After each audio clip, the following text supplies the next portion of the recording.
So, hello everyone, I'm Joe, and today we're going to do a bit of a talk about the reasons behind why we create the questions that we do. So, start with first question, so why do we actually use question sets? So there are a few core reasons that we feel are the most important. So first of all, we feel personalisation. So in order to give the user a unique set of results, we do need information from them in the first place. The best way to obtain this, we feel, is through a question set. So next is expectation.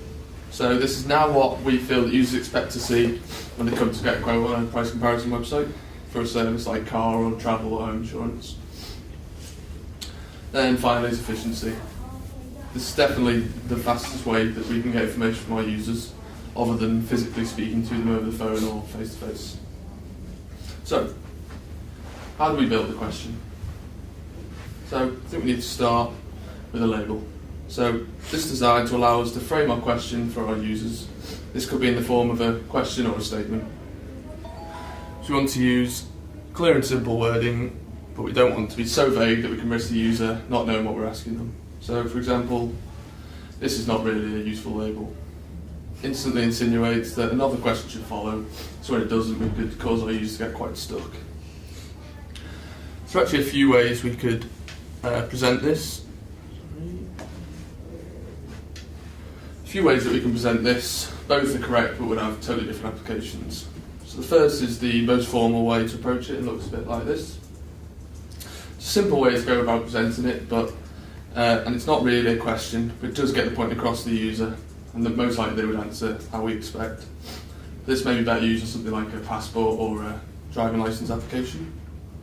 The other way is to go down the more conversational approach, which we've found to be more representative of our brand and how we want to communicate with our users. So, on the other hand, showing the label like this is a much more friendly way to approach it. So, even though we don't literally say the words date of birth, the user will know the information we require from them, and our question should hopefully be fairly confusion-free. So, now that we have our label sorted, now we need to show our user the format they should give their answer in. So we can do this with some helpful subtext. This is designed to allow us to give more information about the question we're asking without cluttering the question itself.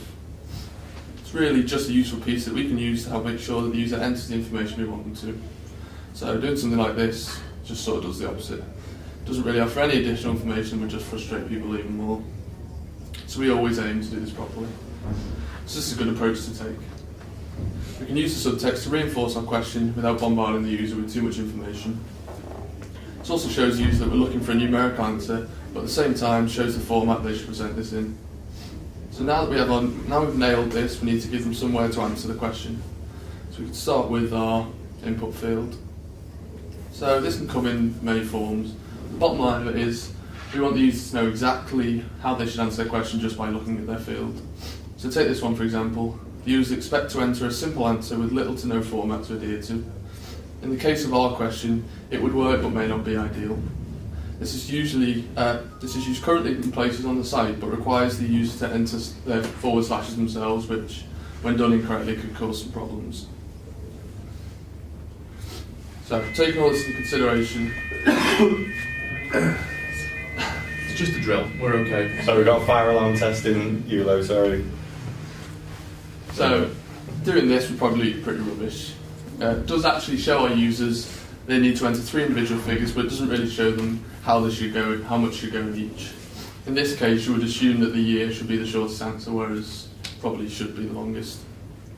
Also, by splitting the boxes, we cause some problems for our mobile users, as we found that some don't have functionality to jump from box to box without physically clicking into the next. So, one way we could explore this is to use a drop-down menu, which especially for mobile users could cause a long time scrolling, which isn't great. So the one thing it does do well is guarantee that they always enter it in the correct format, which we do find useful, but in this case it's just better to avoid this as much as possible. So the best way we found to show it would be like this. First of all, it mirrors our subtext as close as we can, so the forward slashes are already there for our user, so it's one less thing that they can get wrong. It allows users to enter their answer much faster than a drop-down or even a calendar, and is currently an ideal approach to take. So, Now that we've got our input field complete, we need to add some placeholder text. So showing an accurate placeholder is just good practice, as it is using the space we have available to help our user even more. The argument against placeholders usually is that on its own, without a label, it's quite misleading, but so when the user clicks into the field, the placeholder would disappear and then they would need to rely on their own memory to remember the question. The placeholder really can be a useful asset within our question, as long as we use it properly. Something like this just isn't really very helpful. This is pretty rubbish, and this is pretty horrible and will confuse our users endlessly. It hints that they should answer textually, not numerically, and doesn't tell the user the number of characters they should enter in each box. It's quite hard to get this perfect, but this is generally the best way we've found. We show the user the type of info that should be in each box, even though we don't show it textually. With our subtext, it should be enough to help them answer the question. This does also show the user the amount of characters we want them to put in each section. So once we're at this point, we do have enough to actually ask our users their question, but if we ever need to give them some extra information, we do have a way to do this. So we can do this with our supporting text or our help icon. As we're on mobile, we can just use our eye icon. So this icon is our way of telling the user something that we physically could not fit in the question itself. But we don't want to waste space for something that isn't helpful. So if we don't need it, we can just remove it.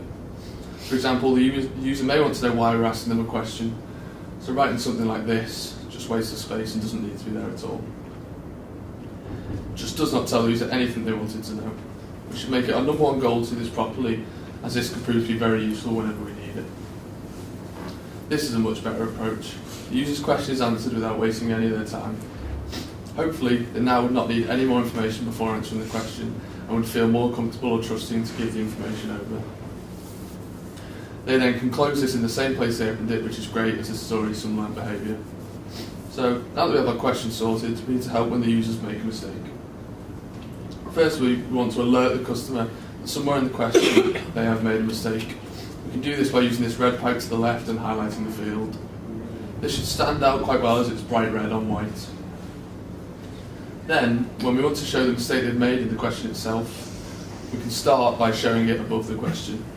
As we know they've not entered any information, we can instantly assume they've not even read the question itself. So showing the error above will hopefully prompt them to read it properly.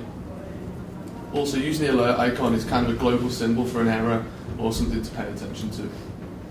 Now, on the other hand, when they do enter some information but it is incorrect, we can show the error message underneath, as we can assume they've already read the question but just need to review their answer. The final thing is wording we use. In this case, we're clearly showing them that they have entered a date that is either not possible or not the minimum age for this service, and hopefully, after reading this, they will fix their mistake. One way we definitely don't want to present it is like this. This may cause a little bit of frustration. So the next question now is, what happens when we try to make this bigger? How can we fit this to desktop? Well, here's our mobile question ready to go. The reason we did this first is because we believe being mobile first is the ideal approach to take when designing for the advancing technological world.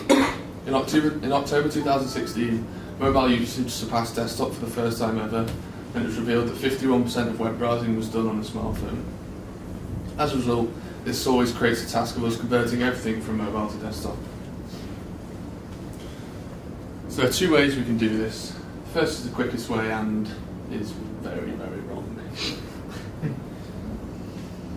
The other is a much better, more thought-out approach. So we can start with our mobile view, 20 pixel margins either side and 280 pixels of content in the centre. This is the smallest we'll cater for and is used on a device like an iPhone 5. This is one of the problems we will face by scaling the content up. By sticking to our previous rules of a 20 pixel margin, we have now stretched out all our content way past an acceptable distance. The first thought that comes to mind is breakpoints alert. So let's go back and find where we think the problem oriented. So it's most likely here. So when we get to 420 pixel resolution, the content has just reached 380 pixels wide, which is the furthest we'd like to ever take it. So let's set this as our maximum width going forward. So we go back and apply this to our broken one again, which is stretched a little too far. It looks much, much better and does adhere to the maximum width we set. The problem starts if we keep using this at much higher resolutions. it will start to waste a lot of space that we could be using to make our more effective question. We have a lot of width to work with here, so let's see what we can do. So, breakpoint alert. With this extra width that we can work with, let's go back to our original size and see how we can use that.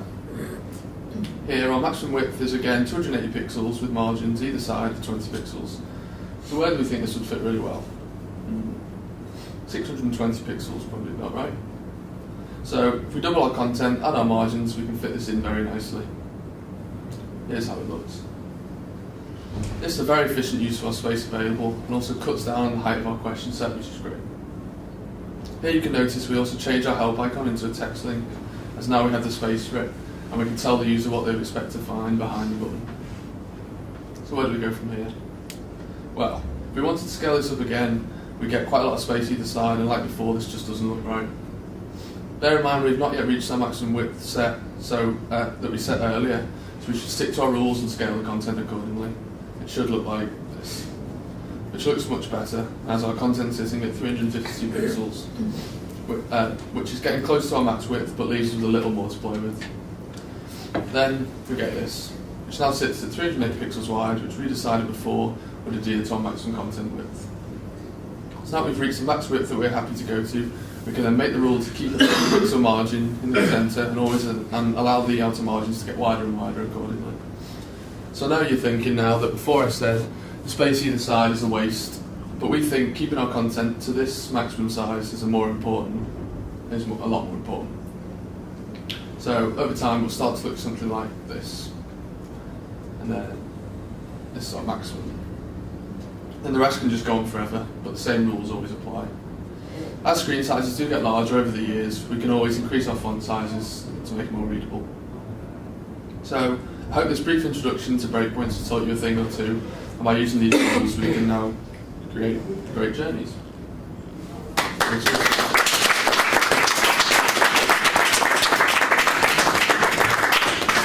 Well done, Joe. Thank you very much. Sorry, just cut you off a bit early there. So yeah, you were about to say you can get all this stuff on the Joe. Any more information, or if you note down that web address, you can check it out, or if you leave some feedback, we'll could do it again in our next talk. Go into more detail.